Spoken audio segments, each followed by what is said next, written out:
Hello students, this is Lata Narwani from Mount Litra Z School, Jhansi. Children, we were doing lesson Is Matter Around Us Pure? And last turn we had discussed the properties of colloidal solutions.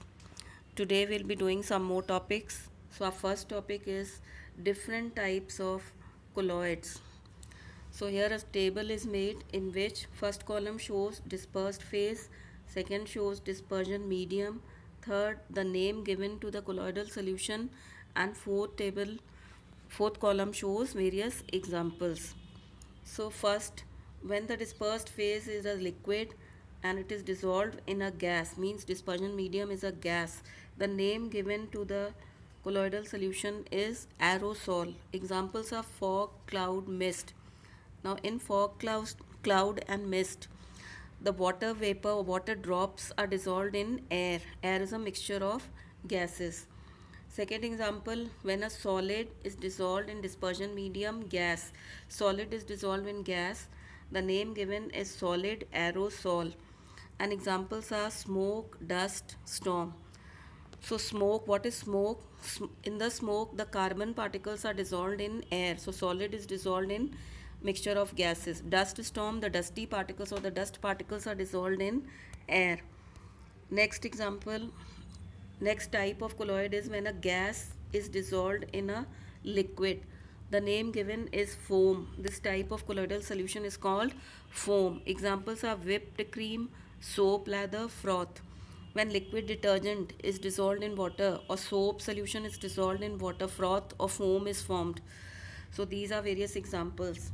Next example, when a liquid is dissolved in a liquid, the name given to that type of colloid is emulsion. Examples are milk, oil in water, and some paints. In the milk, the liquid proteins are dissolved in liquid water. So, liquid in liquid. Oil in water is also liquid emulsion. Next is when a solid is dissolved in a liquid, then this type of colloid is called sol. And examples are gold sol or some paints. In gold sol, solid gold particles are dissolved in liquid solvent. Next example, when a gas is dissolved in a solid. Gas is dissolved in a solid. The name of colloidal solution is solid foam. Examples are sponge, pumic stone, foam rubber, etc. In the sponge is a solid in which we see pores or holes where the gas is trapped inside. So gas is dissolved in the solid. In pumic stone also there are holes. So air or gas is trapped inside the solid. Next example, liquid is dissolved in a solid. This type of colloid is called gel. Cheese, butter, jam, jelly, these are the various examples of gel. Last type of colloid is when a solid is dissolved in a solid. The name given is solid sol. Examples are gemstones, colored glasses. In gemstones, the various gem particles they are solids and dissolved in solid stone. In colored glass, colored pigments they are solids, they are dissolved in solid glass. Our next topic is applications of colloids. Applications of colloids. There are various applications of colloids in our daily life, and some significant examples are given here. First, in food items, we use various colloidal solutions in our food items. For example, milk. Milk occurs in colloidal form, emulsion. Ice cream, ice particles dissolved in cream. Bread, jam, jelly, cheese, butter, etc. These are examples of various colloidal solutions. Second, medicines.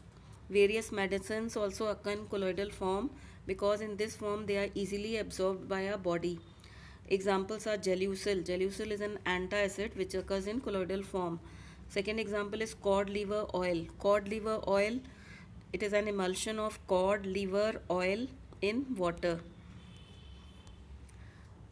Then comes blood. Blood which is present in our body, that is also a colloidal solution. Fourth application of colloids is purification of water. Water having colloidal impurities is dusty. This is treated by alum. So impurities settle down leaving clean water on the top. When alum is added to dusty water, The dust particles are in colloidal size.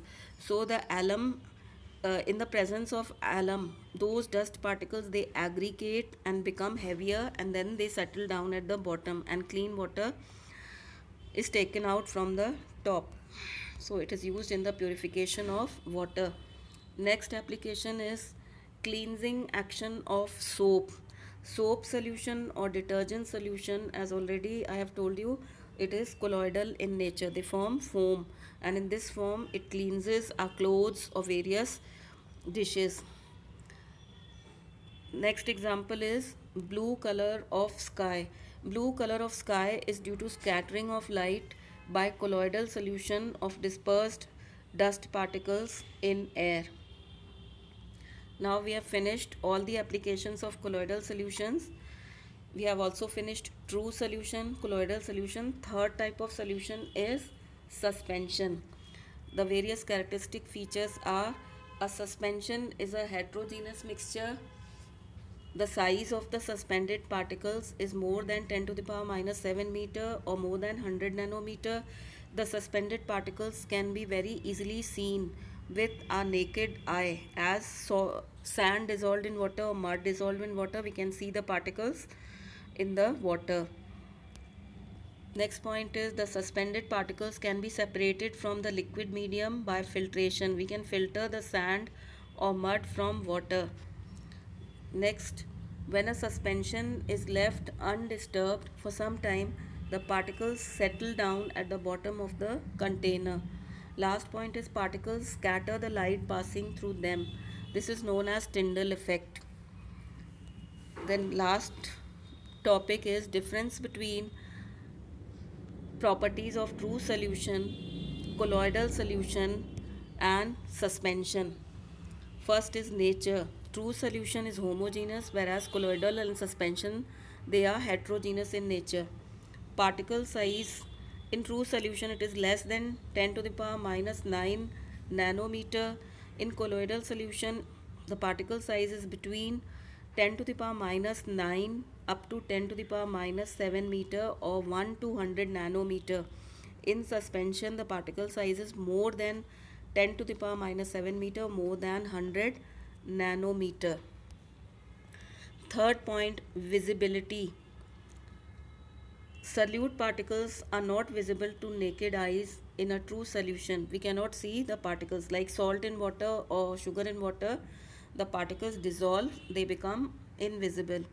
Whereas in colloidal solution, the particles are visible not through naked eye but through ultra microscopes. Third, in suspension, they are visible by naked eye. Fourth point is filtrability.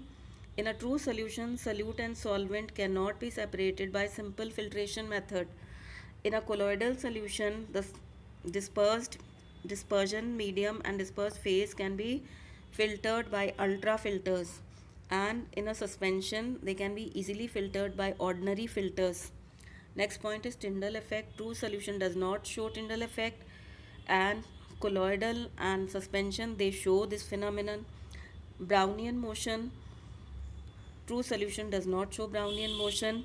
Colloidal solution particles they show Brownian motion, whereas suspension particles may show or may not show depending upon the various types of solution. So children, this is all for today. Thank you.